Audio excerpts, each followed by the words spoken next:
الصبح بدا من طلعته۔ اللہ کے محبوب علیہ الصلوۃ والسلام نے محنت، تندہی، کوشش اور کد و کاوش کے ذریعے لوگوں تک پیغام حق کا ابلاغ کیا۔ سب سے پہلے حضور کی اہلیہ حضرت سیدہ خدیجہ الکبریٰ رضی اللہ تعالی عنہا ایمان لاتی ہیں۔ حضور علیہ السلام کے قریبی دوست، گہرے دوست حضرت سیدنا ابو بکر رضی اللہ تعالی عنہ ایمان لاتے ہیں۔ حضرت علی المرتضیٰ رضی اللہ تعالیٰ عنہ اگرچہ نو عمر ہے لیکن سینے پہ ہاتھ رکھ کے کہتے ہیں جان و دل فدا کروں گا حضور آپ پہ۔ حضرت بلال حبشی اسلام لاتے ہیں۔ حضرت عمار ابن یاسر، حضرت سمیہ، حضرت یاسر اسلام لاتے ہیں۔ 38 لوگ ایک ایک کر کے اسلام میں داخل ہوئے۔ کفار تو چاہتے تھے کوئی دوسرا شخص ان کے ساتھ کھڑا نہ ہو، تو جب 38 لوگ حضور کے ساتھ کھڑے ہو گئے تو ان کے لیے بڑا اذیت ناک لمحہ تھا کہ یہ تحریک جس کو ہم روکنا چاہتے ہیں یہ پھیلتی چلی جا رہی ہے، لوگ اس کے ساتھ شامل ہوتے چلے جا رہے ہیں اور لوگ ان کے لیے محبتیں اور ان کے لیے پیار پیش کرتے چلے جا رہے ہیں۔ عبداللہ ابن جدعان کے گھر کے قریب سے میرے حضور گزر رہے تھے کہ ابو جہل نے دیکھ لیا اور ہاتھ میں نوکیلا پتھر پکڑا اور حضور پہ حملہ آور ہو گیا۔ آقا کریم علیہ السلام نے کوشش کی کہ الجھاؤ پیدا نہ ہو، لیکن یہ اس بات پہ تلا ہوا تھا کہ حضور کو اذیت دے۔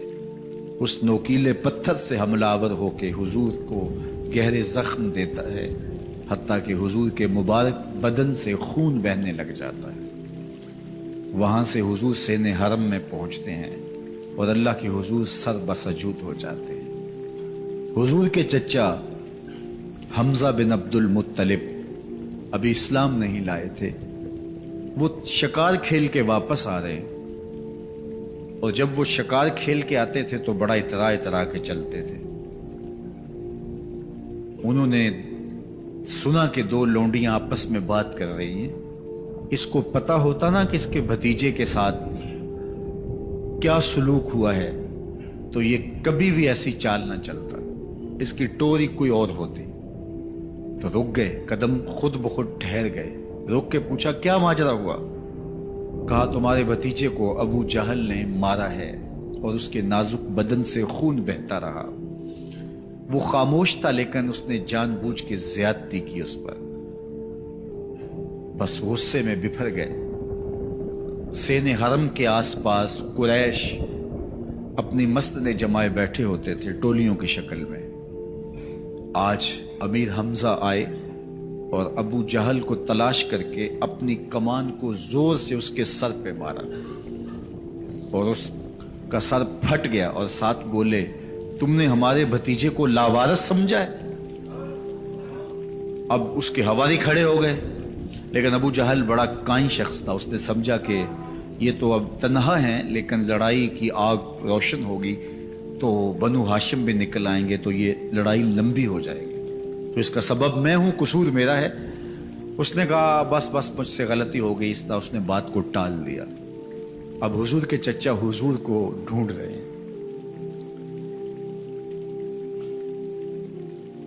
سین حرم میں حضور علیہ السلام اللہ کے حضور سر بسجود ہیں۔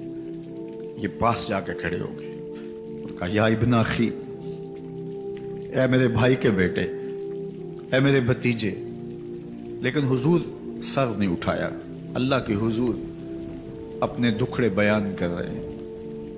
اسی کسے دے کچھ نہیں لگ دے تے نہ کوئی ساڈا دردی۔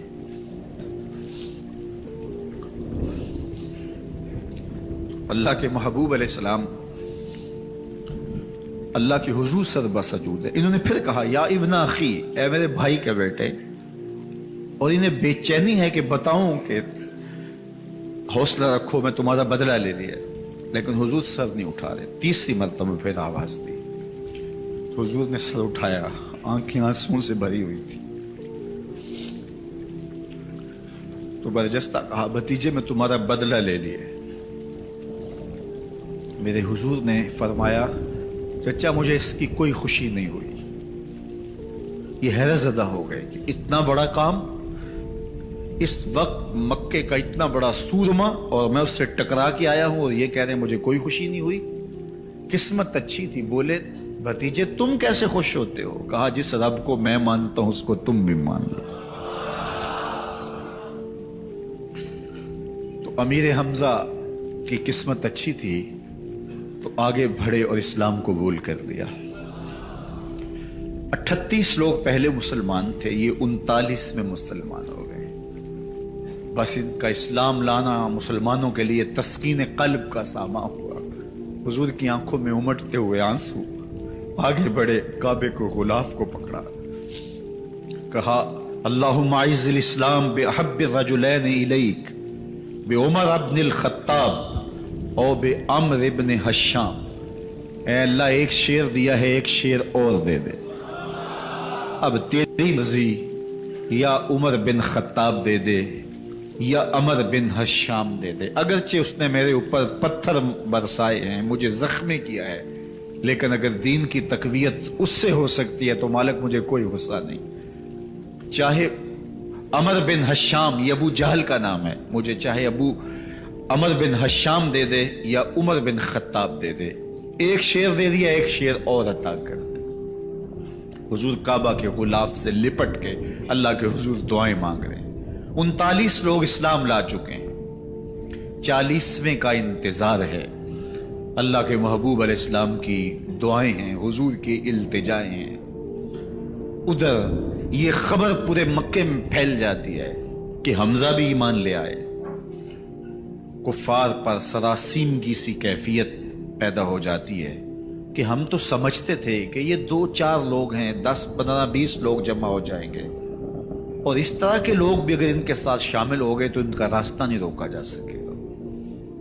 وہ سر جوڑ کے سوچنے لگے، ابو جہل کو کوسنے دینے لگے، اس نے کیوں یہ ظلم کیا کہ اس کا نتیجہ یہ پھر ہمیں بھگتنا پڑ رہا ہے۔ اس کے لیے کوئی تدبیر کرنی چاہیے، اس کے لیے کوئی حکمت سوچنی چاہیے۔ 26 سال کا نوجوان ہے، خطاب کا بیٹا ہے، نام عمر ہے، اپنے گھر کے اندر پیچ و تاب کھا رہا ہے کہ اگر یوں ہی اسلام پھیلتا رہا تو ہمارے بتوں کے خلاف اٹھنے والا یہ نظم اتنا پھیل جائے گا کہ روکنا مشکل ہو جائے گا، آباء و اجداد کی کہانیاں ختم ہو جائیں گی۔ یہ ایک نیا دین ایسے پنپتا رہا تو پھر اس کو روکا نہیں جا سکے گا، کون روکے؟ دل میں خیال آیا اس کا ایک ہی حل ہے کہ بانی اسلام کی زندگی کا چراغ گل کر دیا جائے، لیکن یہ اتنا بڑا کام کون کرے؟ سوچا خود کروں گا۔ اٹھتی جوانی اور یہ پہلوانی کا زمانہ تھا عمر بن خطاب کا، اعضاء میں توانائی، طبیعت میں جوش، تلوار حمائل کی۔ دوپہر کے وقت خیال آیا تو کڑکتی دوپہر میں چل پڑے۔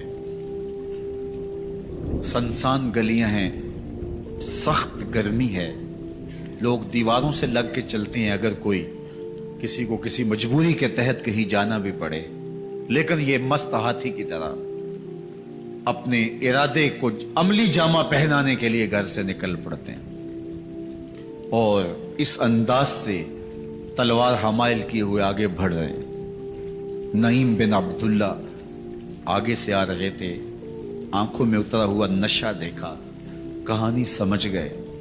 یہ بھی مسلمان ہو گئے تھے لیکن ابھی ایمان ظاہر نہیں کیا۔ کہا عمر کدھر کے ارادے ہیں؟ کہا بانی اسلام کا چراغ بجھانے جا رہا ہوں، یہ روز روز کی کہانی ختم کرنے جا رہا ہوں۔ آج حمزہ ایمان لائے ہیں، کل کوئی اور آ جائے گا، پھر اس تحریک کو روکنا مشکل ہو جائے گا۔ نعیم بن عبداللہ مسکرا کے بولے گھر کی خبر لی ہے؟ کہا کیا ہوا میرے گھر کو؟ کہا تمہاری بہن فاطمہ بھی اس محمد کی غلام بن گئی ہے، تمہارا بہنوئی سعید بن زید بھی اس کا نوکر بن گیا ہے۔ بس بپھر گئے، وہ جو غصہ تھا وہ ادھر منتقل ہو گیا، بہن کے گھر کا رخ کیا۔ جب دروازے پہ پہنچے تو اندر سے قرآن پڑھنے کی آواز آ رہی ہے، جو کہا گیا تھا، جو سنا تھا، اس کا یقین پیدا ہو گیا۔ زور زور سے دروازے کو کھٹکھٹانے لگے۔ بہن نے دیکھا کہ بھائی ہے، جو قرآن پڑھ رہا تھا اس کو چھپا دیا اور خود دروازہ کھولا، بس پیٹنا شروع کر دیا۔ مار مار کے سر پھوڑ دیا، خون بہ رہا ہے۔ جب سر پھٹ گیا تو فاطمہ بنت خطاب بولی، عمر تم خطاب کے بیٹے ہو، میں بھی خطاب کی بیٹی ہوں، سن لو محمد کا دامن نہیں چھوڑو، جو کرنا ہے کرو۔ جب یہ تیور دیکھے تو عمر کی حیرت انتہا کو چھو گئی۔ یہ کون سی قوت ہے جس نے ایک عورت کے اندر یہ جذبے رکھ دیے؟ کہا اچھا بتاؤ تم کیا پڑھ رہے تھے؟ کہا تم ناپاک ہو، تمہیں نہیں دوں گی۔ کہا کیسے دو گی؟ کہا پہلے غسل کرو۔ عمر غسل کر رہا ہے، سودا لینے کے لیے بازار گئے، ہاتھ اس کے بکے جس کے خریدار گئے۔ عمر غسل کر رہے ہیں، غسل کر کے باہر آئے تو بہن قرآن لے آئی، وہ کھجور کی چھالیں، وہ چمڑے کے اوپر لکھا ہوا قرآن سامنے رکھ دیا۔ عمر پڑھ رہے ہیں، طٰہٰ ما انزلنا علیک القرآن لتشقیٰ، اے 14ویں کے چاند محبوب، قرآن اس لیے نازل تو نہیں کیا تھا کہ تم مشقت میں ہی پڑ جائے۔ محبوب رحمت کے دروازے کھل رہے ہیں، کرم نوازیاں ہونے والی ہیں۔ عمر پڑھتے گئے، آنکھوں کے بندن ٹوٹ گئے، آنسو آنے لگے، ٹپ ٹپ آنسو گرنے لگے۔ عمر رو رہے ہیں، بدن کانپ رہا ہے۔ آئے کس ارادے سے تھے، اب حالت کیا ہوئی جا رہی ہے۔ اپنی بہن سے کہا، بہنوئی سے کہا، جس در کے تم غلام ہوئے ہو کبھی میں بھی اس در کا غلام نہیں ہو سکتا؟ عمر کی کہیں عمر نہ برباد ہو جائے، مجھے اس چوکھٹ پہ لے چلو۔ کہا چلو ہم اس دہلیز پہ لے چلتے ہیں۔ تلوار اسی طرح حمائل کی ہوئی ہے، حضور دار ارقم میں ہے۔ یہ اسلام کی پہلی درسگاہ ہے، حضرت ارقم کا گھر۔ مسلمانوں کی تعداد بہت تھوڑی، یہاں چھپ کر کے دین سیکھتے ہیں۔ حضور بھی وہاں تشریف فرما تھے، باقی اصحاب بھی وہاں تشریف فرما تھے، حضرت میرے حمزہ بھی وہاں تھے۔ دروازے کی درزوں سے دیکھا کہ عمر آ رہے ہیں، تلوار بھی حمائل کی ہوئی۔ صحابہ نے کہا عمر آ رہے ہیں، میرے حمزہ نے کہا کوئی پرواہ نہیں، آنے دو، اچھا ارادہ ہوا تو خوش آمدید کہیں گے، ارادہ اچھا نہ ہوا اس کی تلوار سے گردن کاٹوں گا۔ اللہ اکبر۔ جب دروازہ کھولا تو دو صحابہ نے بازوں سے پکڑ لیا، کندھوں سے۔ حضور نے فرمایا کندھے چھوڑ دو، کندھے چھوڑ دیے گئے۔ آقا کریم علیہ الصلوۃ والسلام نے ان کے گلے کے اندر جو کپڑا تھا اس کو پکڑ کے جھٹکا دیا، اسلم عمر، عمر اسلام لاؤ۔ اللہ اکبر۔ اور ساتھ حضور نے حضرت عمر کے دل پہ ہاتھ رکھے، اللہم اہد قلبہ، اللہ عمر کے دل میں ہدایت ڈال دے۔ بس یہ جملہ کہنے کی دیر تھی اور حضور کا ہاتھ پھرنے کی دیر تھی، اندر سے کفر دھلتا چلا گیا۔ اور عمر نے کہا اشہد ان لا الہ الا اللہ واشہد انک رسول اللہ۔ جب یہ پڑا کلمہ تو حضور کی زبان سے بے ساختہ نکلا، اللہ اکبر، اور صحابہ نے بھی اللہ اکبر کہا، اور اس زور سے کہا کہ مکے کی گلیاں گونجنے لگی۔ اب عمر ایمان لانے کے بعد حضور کی خدمت میں حاضر ہو کے عرض کرتے ہیں، حضور کیا ہم حق پہ نہیں ہیں؟ فرمایا ہم حق پہ ہیں۔ اللہ کا دین سچا نہیں ہے؟ فرمایا اللہ کا دین سچا ہے۔ کہا کہ آپ اللہ کے سچے نبی نہیں ہیں؟ فرمایا میں اللہ کا سچا نبی ہوں۔ تو فرمایا پھر ہم چھپ کے نماز کیوں پڑھیں؟ کہا کہ عمر تم جانتے ہو حکمت ہے، اتنے جو ہے وہ ہماری تعداد نہیں، اور کفار کا جور و ظلم و ستم۔ عرض کی حضور ہم کعبۃ اللہ میں جا کے نماز پڑھیں گے۔ مسلمانوں کی دو صفیں بن گئی، ایک صف کی قیادت امیر حمزہ کر رہے ہیں، ایک صف کی قیادت حضرت فاروق اعظم کر رہے ہیں، درمیان میں حضور چل رہے ہیں، اور روایات میں آتا ہے حضرت عمر چلتے جاتے ہیں اور ساتھ لا الہ الا اللہ پڑھتے چلے جا رہے ہیں۔ اور پھر جا کے وہاں پہنچے تو وہاں جو صنادید قریش تھے ان پر سختہ طاری ہو گیا۔ حضرت عمر رضی اللہ تعالیٰ عنہ جب ایمان لائے تو آپ نے ایک ایک کافر کے گھر کے دروازے پہ کھڑے ہو کے کہا، جب کوئی بھی شخص مسلمان ہوتا تو کفار اس کو مارتے، زود و کوب کرتے، ظلم کرتے، ستم کرتے، گھسیٹتے بازاروں میں، لیکن حضرت عمر ایمان لائے تو ایک ایک شخص کے دروازے پر کھڑے ہو کر کے کہا کہ تم کمزوروں کو مارتے تھے، میں تمہیں بتانے آیا ہوں میں محمد عربی کا نوکر بن گیا۔ بلکہ آپ نے اعلان کیا جس نے اپنی بیوی کو بیوہ اور بچوں کو یتیم کروانا ہو اور اپنے ماں باپ کی کمر کو جھکانا ہو وہ عمر کے مقابلے میں آئے۔ اللہ اکبر۔ زنیرہ نامی ایک خاتون تھی، بہت کمزور، راوی کہتا ہے کہ اس کی ہڈیوں میں گودا نہیں تھا، عشق رسول تھا، اور اس کا ظالم آقا اس کو مارتا ہے۔ اور جب مار مار کے تھک جاتا ہے، ادھر سے عمر آ رہے ہیں، یہ اسلام لانے کے پہلے کی کہانی ہے، ادھر سے عمر آ رہے ہیں، تو اس نے کہا عمر تم جوان آدمی ہو تو یہ چھوڑتی نہیں ہے اپنے نبی کا نام، ذرا تم آؤ۔ تو عمر کوڑا پکڑ لیتے اسے مارتے ہیں، مارتے مارتے تھک جاتے ہیں تو پانی پینے لگتے ہیں، تو کہتے ہیں مجھے تیرے پہ ترس نہیں آیا لیکن میں ذرا پانی پینے لگا ہوں، اور پھر گلے کے اندر کپ ڈال کر کے کوڑا اور اس کی رسی کو بل دیتے ہیں اور اس کی آنکھیں باہر نکل آتی ہیں، اور کہتے ہیں بلا اپنے نبی کو جو تیری آنکھوں کی بینائی واپس کرے۔ اللہ اکبر۔ تو اس نے آسمان کی طرف منہ کر کے کہا مالک میں کبھی بھی آنکھوں کی بینائی نہ مانگتی، لیکن اب تیرے نبی کی عزت کا سوال ہے۔ آنکھوں کی بینائی واپس ہو جاتی ہے۔ زنیرہ کو بڑا مارا، آج عمر گلیوں میں آنکھوں میں آنسو ہیں اور عجیب دلے بےتاب ہے، اور کہتا ہے آؤ بھئی میں حضور کا غلام بن گیا ہوں، تمہیں بتانے آیا ہوں۔ زنیرہ نے موڑ کاٹا تو آگے عمر یہ آواز دے رہے تھے۔ زنیرہ ایک کونے پہ کھڑے ہو کے رو کے کہتی ہے عمر تم تو بڑے اس دن جوش و غضب میں تھے اور تم مارتے ہوئے تھکتے نہیں تھے۔ تو عمر نے کہا زنیرہ اس دن میں نے دیکھا نہیں تھا، اب میں محمد عربی کو دیکھ آیا ہوں۔ جنہ ویکھیا نہیں ہو کرن گلاں، جنہ ویکھیا نہیں ہو کرن گلاں، جنہ ویکھیا ہو تے بول دے نہیں، جڑے محرم راز حقیقت دے اور راز حقیقت کھول دے نہیں۔ تو حضرت عمر رضی اللہ تعالیٰ عنہ ایمان لائے۔ حضرت عبداللہ ابن مسعود رضی اللہ تعالیٰ عنہ فرماتے ہیں کہ حضرت عمر کا ایمان لانا مسلمانوں کے لیے عزت کا سبب تھا، ان کا ہجرت کرنا مسلمانوں کی نصرت تھی، اور ان کی خلافت مسلمانوں کے لیے رحمت تھی۔ حضرت عمر رضی اللہ تعالی عنہ وہ ہیں کہ میرے حضور نے فرمایا لوگوں جب نیک لوگوں کا ذکر کرو تو میرے عمر کا تذکرہ ضرور کیا کرو۔ میرا عمر وہ ہے کہ جب وہ ایک جگہ ایک سمت سے آ رہا ہو، ایک گلی اور بازار سے آ رہا ہو، تو شیطان بھی آ رہا ہو، عمر کو دیکھ کے راستہ تبدیل کر لیتا ہے۔ حضرت عمر رضی اللہ تعالی عنہ کی طبیعت کے اندر جو جاہ و جلال تھا، طبیعت کے اندر جو سختی تھی، وہ اسلام کے اندر آ کر بھی قائم رہی، اور آپ نے وہی سختی، وہی جاہ و جلال جو پہلے مسلمانوں کے خلاف تھا، اب کفار کے خلاف، منافقین کے خلاف حضرت عمر کی طبیعت کے اندر وہ جوش و خروش بدستور موجود رہا۔ لیکن جس دن آپ خلیفہ بنے تو اس دن آپ نے ممبر پہ چڑھ کے جو خطبہ دیا اس میں کہا لوگوں میں سخت اس لیے تھا کہ رسول اللہ نرم تھے، پھر میں سخت اس لیے تھا کہ حضرت ابو بکر صدیق نرم تھے، اب میں تخت خلافت پہ بیٹھا ہوں، اب میری سختی جو ہے وہ نرمی میں تبدیل ہو گئی، صرف فاسقوں، فاجروں اور باغیوں کے لیے میں سخت ہوں، باقی تمہارے لیے نرم ہوں۔ سب سے کم جو تنخواہ بیت المال سے اگر کسی وجود نے لی ہے تو وہ حضرت عمر رضی اللہ تعالیٰ عنہ نے لی، صرف 2 جوڑے لیتے تھے سال میں، اور راوی کہتا ہے کہ میں نے دیکھا ہے کہ اس میں بھی 17 پیوند لگے ہوتے تھے۔ حضرت عمر رضی اللہ تعالیٰ عنہ کا طرز زندگی، آپ کا انداز معاشرت اور آپ کا انداز خلافت، ہر لمحہ آپ کی زندگی کا اٹھا کے دیکھیے کتنی مرتبہ قرآن حضرت عمر کی رائے کے مطابق نازل ہوا ہے۔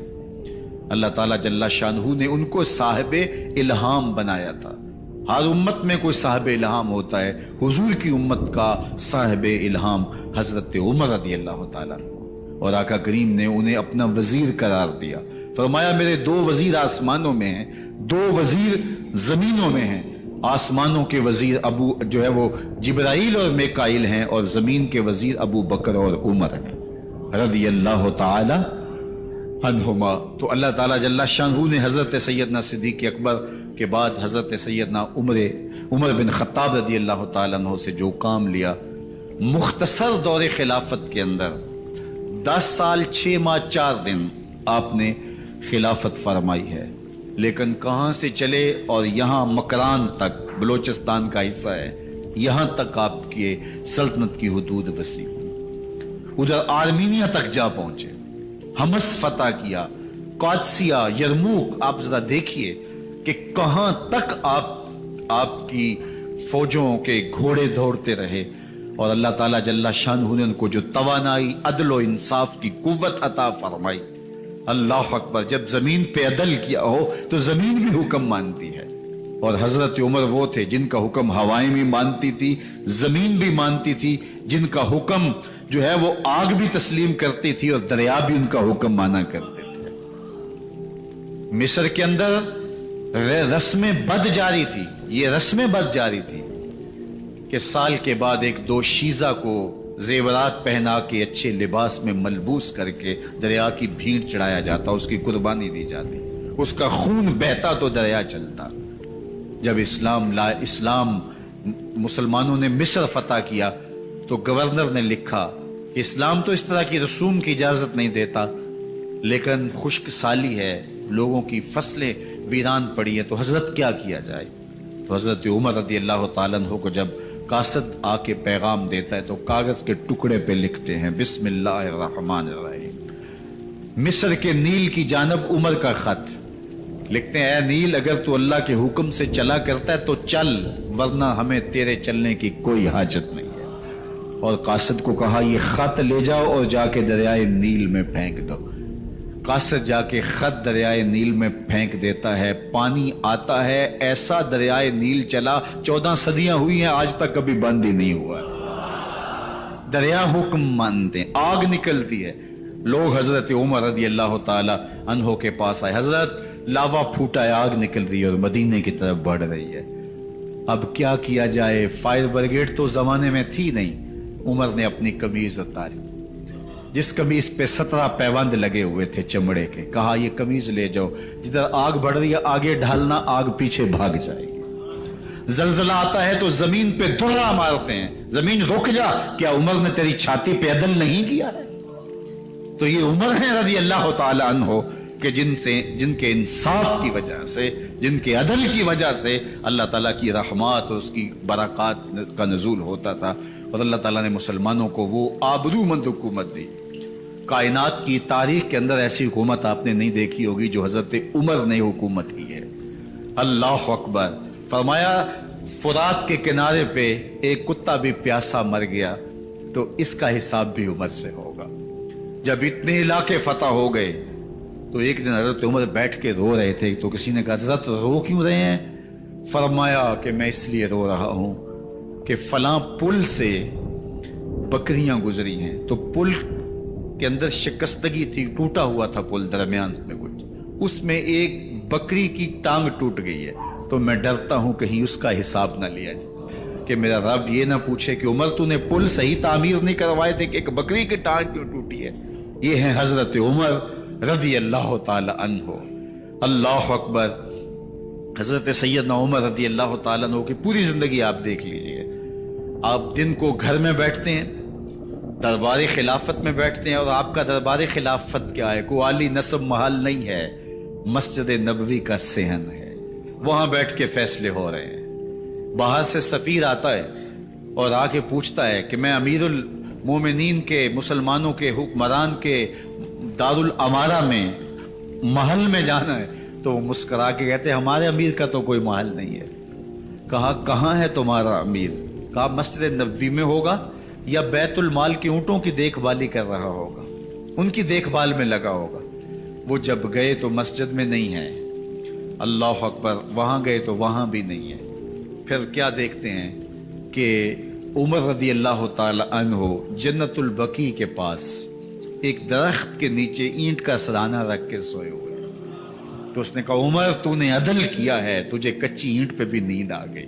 ہمارے حکمرانوں نے انصاف نہیں کیا اور وہ بند اور محفوظ کمروں کے اندر بھی سکون اور چین کی نیند نہیں سو سکتے. حضرت سیدنا عمر رضی اللہ تعالیٰ عنہ نے اس طرح ان امور سلطنت نبھائے. آپ دن کو لوگوں کی دیکھ بھالی کرتے، لوگوں کی ضروریات سنتے سمجھتے، اور جب رات پڑتی لوگ سو جاتے عمر مدینے کی گلیوں میں پہرا دیتے. کائنات نے کوئی ایسا بھی حکمران دیکھا ہوگا؟ اللہ اکبر. وہ مجاہد جو مختلف محاذات پہ گئے ہوئے ہوتے ان کے گھروں کی دیکھ بھالی کرتے، ان کی ضروریات کا خیال رکھتے، ان کی آبرو کا پہرا دیتے. راتوں کی تنہائیوں کے اندر حضرت عمر اٹھتے اور جا کے گشت کرتے، چکر لگاتے، دیکھتے کوئی آنکھ پر نم نہ ہو، مفلسی کا کسی گھر میں ماتم نہ ہو، لوگوں کی ضروریات کا خیال رکھتے. اللہ اکبر. ایک دن حضرت عمر رضی اللہ تعالیٰ عنہ ایک گھر کے قریب سے گزرے، گھر سے دھواں نکل رہا تھا، سوچا کوئی مہمان ہوگا، گزر گئے۔ تھوڑی دیر کے بعد پھر دوبارہ اس گلی سے گزر ہوا تو پھر دھواں نکل رہا تھا، پھر گزر گئے۔ 2 گھنٹے کے بعد پھر دوبارہ ادھر سے گزران ہوا تو پھر دھواں نکل رہا تھا۔ رات کا پچھلا پہر ہے، ابھی تک گھر سے دھواں نکل رہا ہے۔ عمر رضی اللہ تعالیٰ عنہ نے دروازے کو کھٹکھٹایا، اندر سے خاتون کی آواز آئی، اس وقت کون ہے؟ کہا ایک مسافر ہوں، پوچھنا چاہتا ہوں تمہارے گھر سے دھواں کیوں نکل رہا ہے رات کے اس پہر؟ کہا تمہیں اس سے کیا غرض؟ کہا نہیں مجھے تشویش ہوئی ہے۔ تو اس نے کہا عمر کی جان کو رو رہی ہوں۔ حضرت عمر رضی اللہ تعالیٰ عنہ نے کہا کیا ہوا؟ کہا کہ کھانے کے لیے گھر کچھ نہیں ہے، بچے ضد کر رہے ہیں، ہنڈیا کے اندر پتھر ڈال کر کے میں نیچے سے آگ دیے جا رہی ہوں، بچوں کہتی ہوں تھوڑی دیر ہے کہ بچے تھک کے سو جائیں گے انتظار کر کے، تو کچھ ہو تو پکے، اور بچے ہیں بھوک سے، شدت بھوک کی وجہ سے سو بھی نہیں رہے، اور میں یہاں بیٹھی عمر کی جان رو رہی ہوں۔ حضرت عمر رضی اللہ تعالیٰ عنہ واپس آئے، گھی کا کنستر اٹھایا، آٹے کی بوری لی اور ساز و سامان لیا۔ خادم تھا آپ کا اسلم بیت المال میں، اس نے حضرت یہ سب کچھ میں اٹھا لیتا ہوں۔ کہا حشر کے دن میرا بوجھ اٹھاؤ گے؟ کہا نہیں وہ تو آپ کو اٹھانا ہوگا۔ کہا عمر کو آج خود ہی اٹھانے تو، اور اٹھا کے ان کے گھر آئے اور گھر آ کے ان کو سب کچھ دیا۔ اور پھر اس کے بعد جب کھانا تیار ہوا، بلکہ روایت میں آتا ہے کہ جب آگ جلا رہی تھی تو عمر جھک کے چولہے میں پھونکے مار رہے تھے۔ اللہ اکبر! اس خاتون کو نہیں پتا کہ یہ کون ہے، یہ کوئی اجنبی مسافر ہے، میری مدد کر رہا ہے۔ پھر بچے جو ہے وہ جب کھانا کھا کے خوش ہوئے تو حضرت عمر رضی اللہ تعالیٰ عنہ نے دل میں سوچا اور کہا عمر جس طرح تو نے بچوں کو رلایا ہے آج ان بچوں کو ہنساؤ بھی۔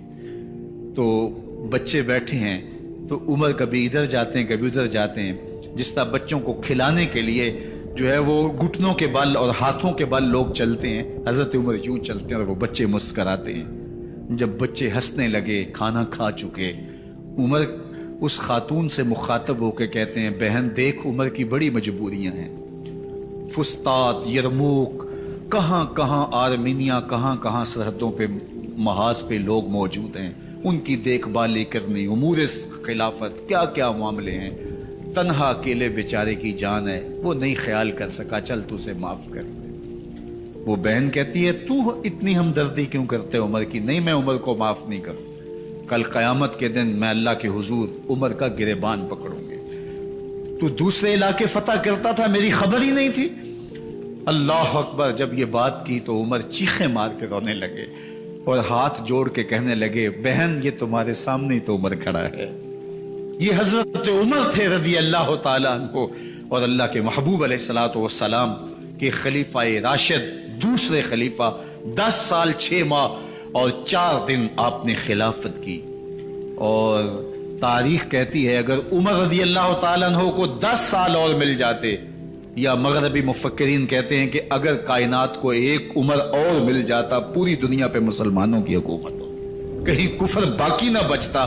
لیکن بد باطن لولو فیروز نامی ایک مجوسی غلام نے نماز فجر پڑھتے ہوئے حضرت عمر بن خطاب رضی اللہ تعالیٰ عنہ پہ حملہ کیا، زہر میں بجھا ہوا خنجر آپ کے جسم میں سرایت کر دیا۔ آپ وہاں سے اٹھا کے گھر لائے گئے اور 4 دن تک مسلسل آپ اس اذیت اور تکلیف میں رہے۔ جب آخری وقت آیا تو اپنے بیٹے کو بلایا، کہا بیٹا میں نے ام المومنین سیدہ عائشہ رضی اللہ تعالیٰ عنہ سے پوچھا ہوا ہے کہ میرے مرنے کے بعد حضور علیہ السلام کی قربت میں مجھے جگہ دے دی جائے، ہو سکتا ہے میں امیر المومنین مسلمانوں کا خلیفہ ہوں تو اس وجہ سے انہوں نے اجازت دے دی ہو، جب میں فوت ہو جاؤں تو ظاہر خلیفہ نہیں رہوں گا، تو پھر جا کے ان کو دوبارہ کہنا کہ میرے باپ کا پیغام ہے، اگر وہ اجازت دیں تو مجھے حضور کی قربت میں دفن کر دینا، اور اگر وہ اجازت نہ دیں تو پھر جنت البقیع میں مجھے دفن کر دینا۔ جب حضرت سیدنا عمر بن خطاب رضی اللہ تعالیٰ عنہ کا انتقال ہو گیا تو آپ کے صاحبزادے ابن عمر حضرت عائشہ رضی اللہ تعالیٰ عنہ کے پاس گئے، کہا کہ میرے باپ کا سلام ہے آپ کے نام، انہوں نے آپ کو زندگی میں کہا تھا کہ حجرہ انور میں سیدنا صدیق اکبر کے ساتھ 2 گز جگہ مجھے بھی نصیب ہو جائے۔ تو آپ نے اجازت دے دی تھی. تو میرے والد گرامی نے فوت ہوتے ہوئے کہا کہ دوبارہ ام المومنین کے پاس جانا اور دوبارہ پوچھنا. اس وقت تو میں امیر المومنین تھا، ہو سکتا ہے وعدہ کر لیا ہو، لیکن اب اگر آپ اجازت دیں تو یہاں ہم قبر ان کے لیے کھود لیں، ورنہ ہم جنت البقیع میں دفن کر دیں. تو ام المومنین سیدہ عائشہ رضی اللہ تعالیٰ عنہ رو پڑی اور فرمایا یہ جگہ میں نے اپنے لیے رکھی تھی، لیکن عمر نے اسلام کے لیے خدمت اتنی کی ہے کہ میں نے خود ترجیح دی ہے، اس لیے میں اجازت دیتی ہوں کہ یہاں عمر کو دفن کیا جائے. اللہ اکبر. اور پھر وہاں حضرت عمر رضی اللہ تعالی عنہ کو دفن کیا گیا. یہ قبر میرے حضور کی ہے، ساتھ حضرت صدیق اکبر ہیں، ساتھ حضرت عمر فاروق رضی اللہ تعالی عنہ ہیں. جے شک ہووی تے چل مدینے، جے شک ہووی تے چل مدینے، ویخ لے جوڑ مزاراں دا، بن یار نبی دیاں یاراں دا. حضور نے فرمایا ایک دن مسجد نبوی سے باہر نکل رہے تھے اور کچھ لوگ مسجد میں داخل ہو رہے تھے. حضور نے دائیں ہاتھ سے ابو بکر کا ہاتھ پکڑا تھا اور بائیں ہاتھ میں حضرت عمر کا ہاتھ تھا، اور جب لوگوں کو آتے ہوئے دیکھا ان کو مخاطب کرتے ہوئے کہا ہاکذا نبعث یوم القیامہ، قیامت کے دن ہم قبروں سے یوں ہی اٹھائے جائیں گے. میرے دائیں ہاتھ میں ابو بکر کا ہاتھ ہوگا، بائیں ہاتھ میں عمر کا ہاتھ ہوگا. جے شک ہووی تے چل مدینے، آویخ لے جوڑ مزاراں دا، بن یار نبی دیں یاراں دا. تو میرے حضور نے فرمایا جب اچھے لوگوں کا ذکر کرو تو میرے عمر کا ذکر بھی ضرور کیا کرو. تو حضرت عمر رضی اللہ تعالی عنہ اللہ کے محبوب کے محبوب ہیں. باقی صحابی مرید ہیں، حضرت عمر میرے حضور کی مراد ہیں. اللہ سے مانگ کر کے لیا ہے اللہ عمر بن خطاب عطا کرتے، اور پھر اللہ نے عمر کی صورت میں اسلام کو وہ عظیم تحفہ دیا جس سے اسلام کی عزت بڑھی اور شان و شوکت میں اضافہ ہوا، اور اسلام کے جھنڈے چار داغ عالم کے اندر لگ گئے. اللہ مجھے آپ کو حضرت عمر کے نقوش پاک کی برکتیں عطا فرمائے، اور ہمارے حکمرانوں کو ان کے نقوش پاک کو خضرا بناتے ہوئے اسلامی سلطنت کے خد و خال واضح کرنے کی توفیقات سے مالا مال کرے. انشاءاللہ اگلا جمعۃ المبارک 10 محرم کو ہی ہے، اور 12 بجے سے لے کے نماز عصر تک ہر سال ہم 10 محرم کا اجتماع کرتے ہیں. تو اس مرتبہ انشاءاللہ جمعۃ المبارک کا خطبہ بھی اس میں شامل ہو گیا، اور زیادہ برکات اس کی نصیب ہوں گی. اور نماز جمعہ کے بعد انشاءاللہ جو ہے وہ محفل پاک بھی ہوگی جس میں عالی مرتبت ثناء اور مبلغین کے خطاب ہوں گے. تو اگلے جمعۃ المبارک کو انشاءاللہ آپ سے دوبارہ ملاقات ہوگی. آپ تشریف لائیے گا، دوستوں کو ترغیب دیجیے گا.